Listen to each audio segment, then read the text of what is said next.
try to be good in my clarification and try to make everybody perceive what I'm saying,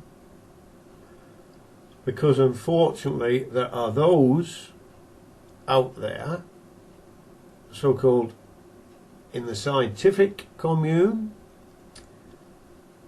and let's say the medical association, who seem to disbelieve everything a person tells them, because their tiny insubordinate minds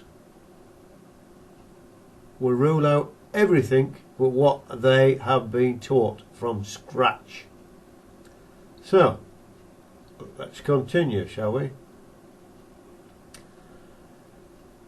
In 2012 I visited the said island, as you can see the photographs of Iona, and I stayed for a week in the Argyle Hotel.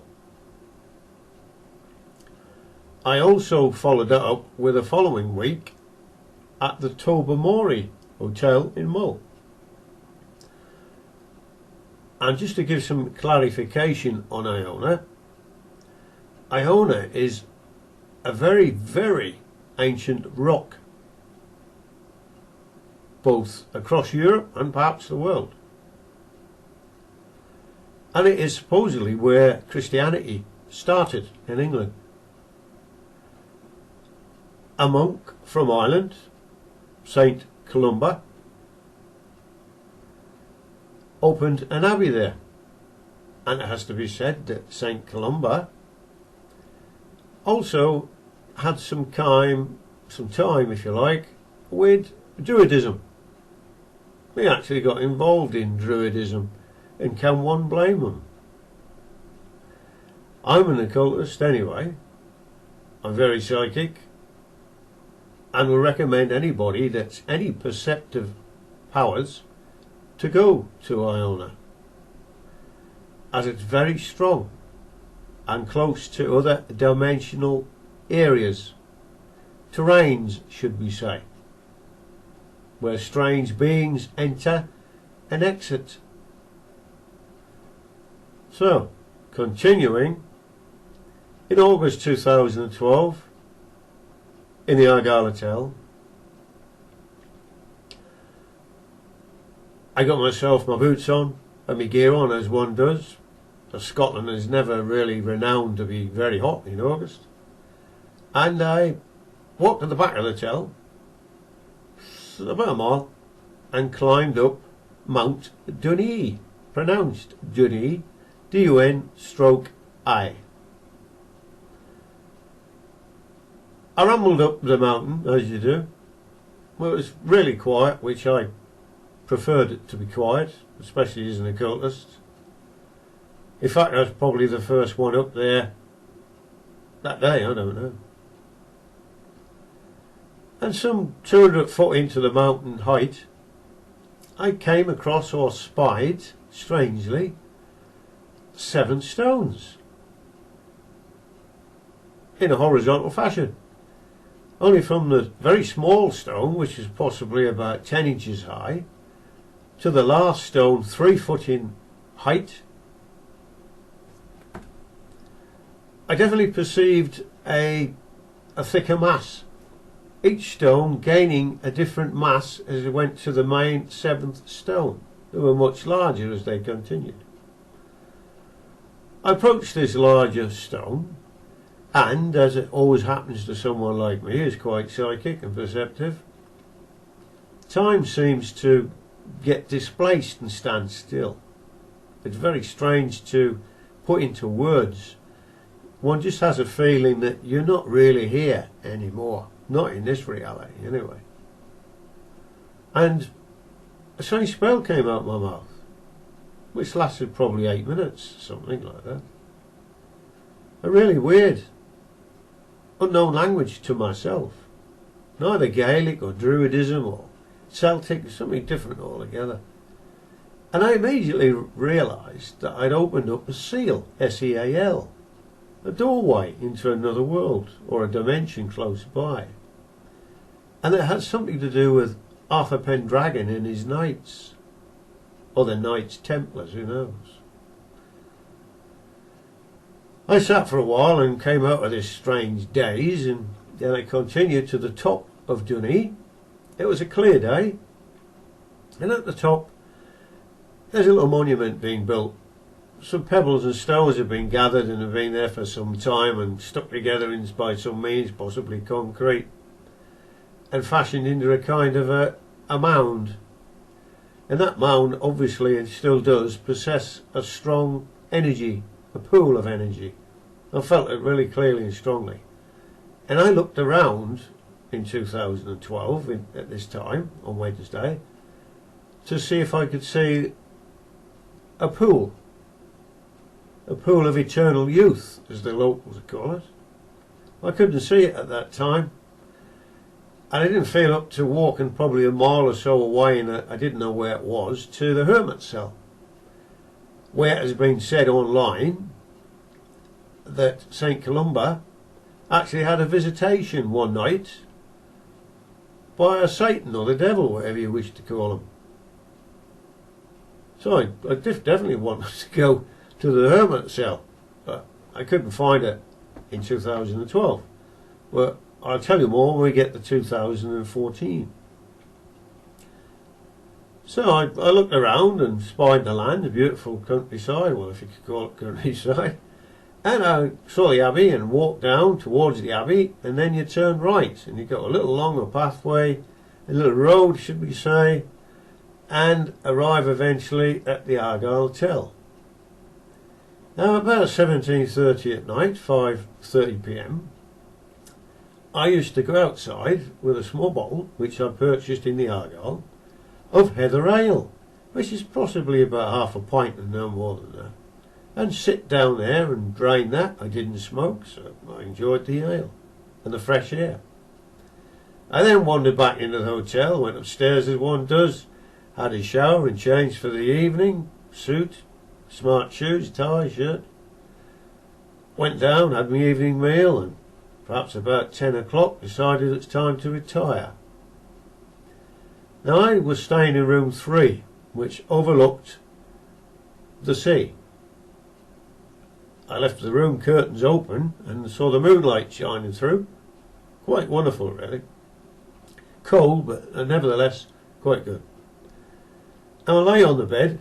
I didn't take many clothes off, but I lay on the bed. And around about, I don't know, 11 p.m. time, must have been, or after, the room began to get dark, exceedingly dark. And as an occultist, I began what's called switch on. I knew something was happening, a phenomenon was about to happen. Now, at the base of my feet at the end of the bed was a large wardrobe. And in front of that wardrobe, at the end of the bed, I saw an amorphous black shape, kind of a large jelly, rising up and down. Not frightening at all. I was more inquisitive. And I've always been inquisitive and not frightened of any of the unknown. After a period of time, 2 or 3 minutes, I don't know, it began to dissolve and vanish. Immediately after that, looking to the right hand side of the room, as the room got darker and darker, I then saw, as clear as looking at myself or you, a being. Not a demon, perhaps a gnome instead. Dark green, bright red round eyes, no pupils, and a red horn, definitely a red horn, from the middle of its forehands swept back across its cranium. Now, it didn't frighten me, and it turned and looked at me for a momentum of seconds, and I watched it go through the wall at the far end, come through the wall, and then disappear behind me on the right hand side of the bed, in that wall.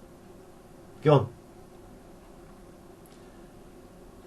In less than a minute, another gnome or entity or whatever came through the same wall at the end of the bed to the right hand side of the wardrobe, walked past me, this time not looking at me, same height, 3 foot, with the same horn, swept back across its cranium, and it disappeared through the wall to my right again. At this point, not frightened, but perhaps being careful, and then reached out and got hold of this, the axe, from the dressing table to the side of the bed and put it on. Immediately after putting that on, strangely, I then observed, ever so clearly, a Knights Templar, possibly 6'2" to 6'4". Walked through exactly the same wall in the same area, the porthole, if you like. He didn't look at me. He wore some kind of a knight's hat. He had the full regalia. He had a long sword, probably 5 foot in length, and the red crucifix across his chest. And he walked past,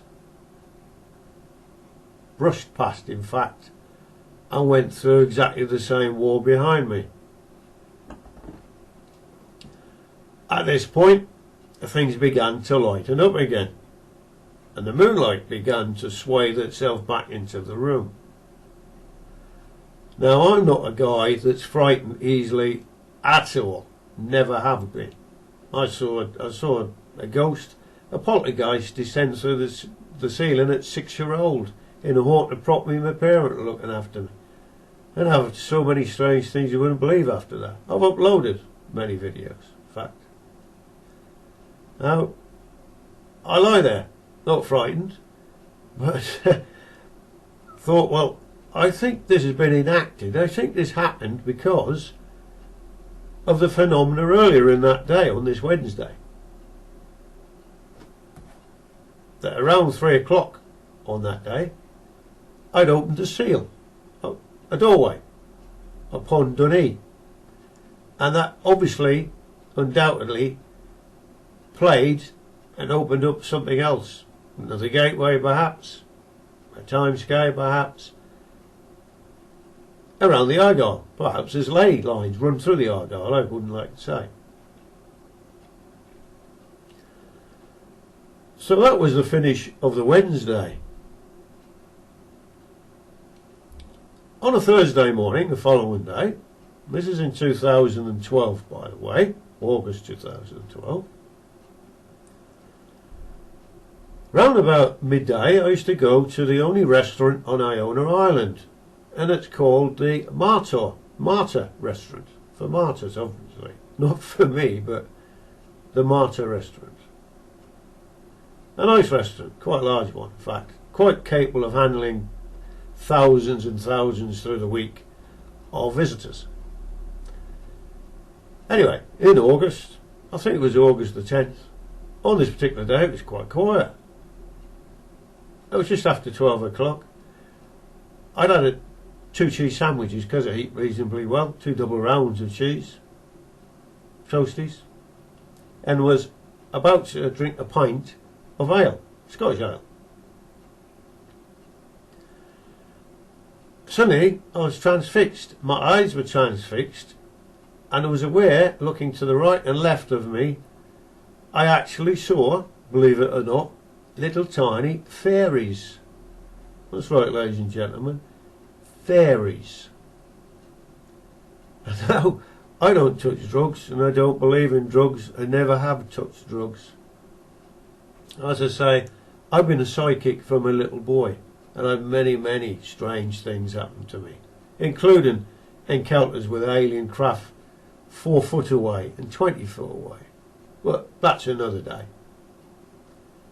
So, these little fairies were perhaps 1 inch to 1.5 inches high. They were looking at me. Very kind of bony little faces, but definitely female. Lovely caricature. Beautiful eyes, blue eyes. And the wings were green and red and yellow. Some translucent, some not. And they were, as they do, they were winging their way in the air around me on either side. It was fantastic. There's tears came to my eyes on both sides, these fairies. Perhaps 8 on one side and 8 on the other, I don't know. And then they disappeared. And I didn't see them anymore the time I was in Iona. But in the St Martin's restaurant, I did. I didn't say nothing to nobody, and everybody was looking around and talking as though nothing had happened anyway. It's quite peculiar to my psyche that I see these things. And in fact, quite wonderful and quite beautiful. Now, if I can just jump ahead a little bit and keep it with me, I again returned to Iona in 2014, again in August. Only this time I stayed in Iona for 24 days. Quite expensive, but worth the visit, I would say. Now, on the second day in Iona, I visited what was left of what was called the Nunnery. Quite a large building at its time, I should imagine. I visited that about 9 o'clock after breakfast in the Argyle Hotel. Again, it was very quiet, which I like. It was fairly cold, probably about 60, I think, 60 Fahrenheit or less. And I walked around the remains and ruins of this nunnery. I got to the end because one has to turn back, you can't go any further. As I was coming back, there's an archway which still exists. And I felt a prominent heat, very strong heat there, very strong heat indeed, and was drawn to this heat, which wasn't anywhere else amongst the nunnery. And all of a sudden again, it's a kind of a cerebral snap is all I can call it. There's no forewarning. Everything went still and silent. There was a time displacement or something like that. And I saw, both visually and as I'm looking at you, a flying nun with a black habit. Some 20 foot hovering in the air, horizontally looking at me. And she kept repeating these 3 words, which obviously I'm not going to repeat because I'm trying to find out, occult-wise, what they're leading me to. There's definitely a key to something else to further this quest, as it were. But these 3 words were consistently gone on and on and on. It nearly did my head in, that it really did.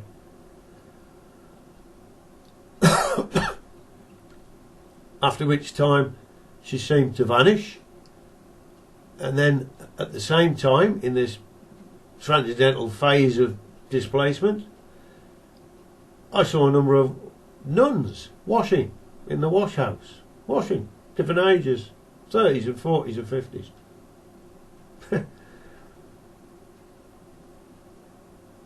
And then I got a slight pain there, which, as occultists know, is the Ajna chakra, the third eye, which I opened up at 17-year-old using the Kundalini meditational precept.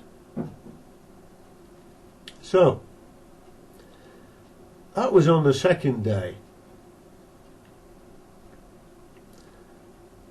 The following week, as I was there 24 days, I went up Mount Nunnery once again.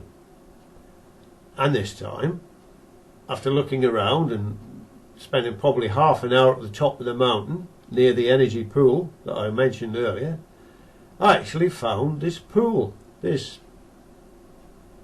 pool of eternal life, if you like, hiding behind a large rock, some 50 foot away. Very hard to see unless you're at the right angle, to be honest.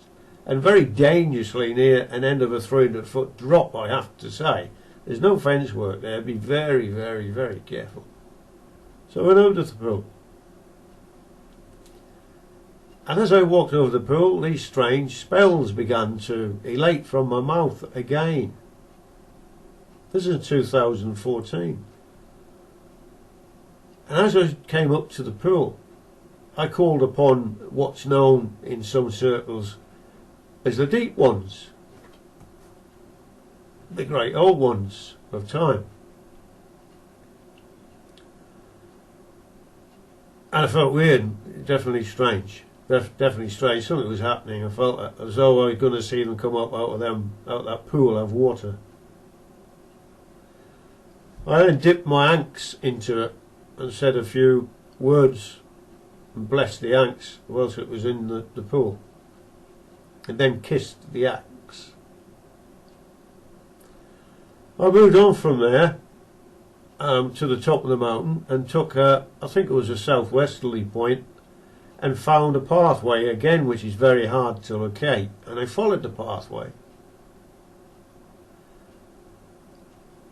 And from the top of the mountain to midway along this pathway, probably it's about a 15-minute walk or 20-minute walk, and you find oneself in a strange ravine. You know, the high cliffs on either side, and totally quiet. And again, something happened, and I visualised Atlanteans, tall white cloaked figures all around me, pressurising my mind. I've never felt anything so strong in all my life, never. And they had in the middle here some kind of a precious stone, it was blue, held on by some kind of metal strapping. And these Atlanteans with long white hair were possibly about 6'4" or 6'6", and I felt they didn't want me there. I shouldn't have been there. I continued on my course, and if you follow this pathway I'm talking about, as though you're going towards the golf course. There's a golf course on Iona, would you believe? Follow the path towards the golf course, and you eventually come against the hermit cell. The hermit cell, which is circular stones with an opening part. You could imagine the dome-shaped roof, which obviously is not there anymore, which is right close to the coastline. It would be very cold, where St. Columba used to go to meditate. I then again had this strange spell and called out to a further great old one, if you want to call it a great old one, and opened a second seal. This to the fire dragon, bring him up from the ground. So the first one was elemental water, and this is elemental fire. That didn't do me a lot of good, but I recovered.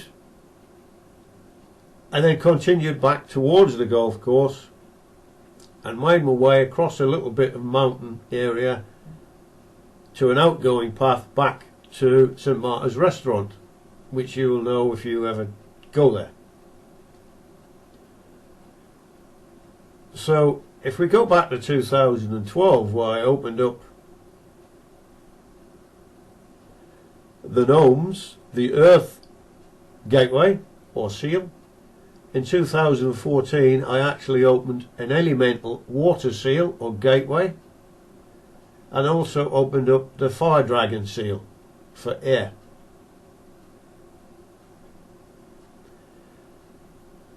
Now, a bit later on, as things go, I had further experiences which really took a lot out of my psyche, especially on the last day. But on the third week, which would be into the 20th day possibly, in the Argyle Hotel, I come down from Dunnery once again, I had my bottle of drink, heather ale. I went upstairs, I got my suit on, and I put my suit on the bed, my new shoes and socks and whatever, and candidly jumped in the shower for possibly about 20 or 30 minutes, as you do, a nice shower. When I came out the shower, I noticed that the WC holder, the toilet holder, was smashed in completely on the floor with the raw plugs out of the wall. And I don't know what happened. I kind of just waved my hand and didn't want to know. I couldn't understand what the hell had happened. It was all right before I went in the shower. I didn't want to know. I got dressed. And I looked at the time. It was 7:15. And my evening meal was 7:30, 19:30 every night. And I felt all right. And I walked downstairs. And I must admit, I felt as though I was going back in time, back to the Victorian era as I walked down them old stairs, ancient stairs. But nevertheless, I got to the bottom of the stairs and opened the door. And there's a lot of people there. Well, a few in floral dresses. And I thought it was a coach load. Well, seemingly so. And I looked at my watch, it was 7:30. And the woman that usually serves me, the young lady, then said to me, I'm sorry, Mr. Thompson, you missed your evening meal. And I said, well, I haven't missed my evening meal. I'm down here in plenty of time for evening meal. She said, well, no, this is breakfast time. So it can't be breakfast time. I've just gone upstairs, had a shower, come out the shower, and I've come down here for evening meal. And she said, look outside. And it was daylight. I didn't feel very good after that, to be honest with you. I said, give me a large glass of wine, I'm going to sit outside. And I apologised and wasn't very good. That was on a Tuesday of the last week. 2 days later, on a Thursday, the reverse happened. And of course I did tell the manager about the WC holder, which he fixed and didn't make a complaint about. And I still, to this day, don't know how that happened. 2 days later, on the Thursday, I got up in the morning, Thursday morning, and as one does, I opened up the window, I pulled the curtains across, it was a nice clear day. I looked at the time, it was about 20 to 8, and I thought, well, 8 o'clock, I'll get my breakfast. So I made a cup of tea out of the facility that you have in the room, tea and coffee make facility, made a drop of tea. I pulled a jumper on instead of having a shower, because I'd had the shower the night before. Pulled a pair of jeans on and some light shoes. Had my tea, 5 to 8, and made my way back down the stairs. Now please remember that I'd opened up the curtains and looked outside, and it was daylight, and opened the window for fresh air. I made my way down the stairs and I opened the restaurant door, and it was really full up, the restaurant this time, really chock-a-block. Probably a holiday makers too. And as I tried to wait for a seat, the same waitress came up again and she said, unfortunately again, Mr. Thompson, you've missed your evening meal. Now, this was 5 to 8, as far as I was concerned, in the morning. And I told her so, and she said, look outside. It was pitch black.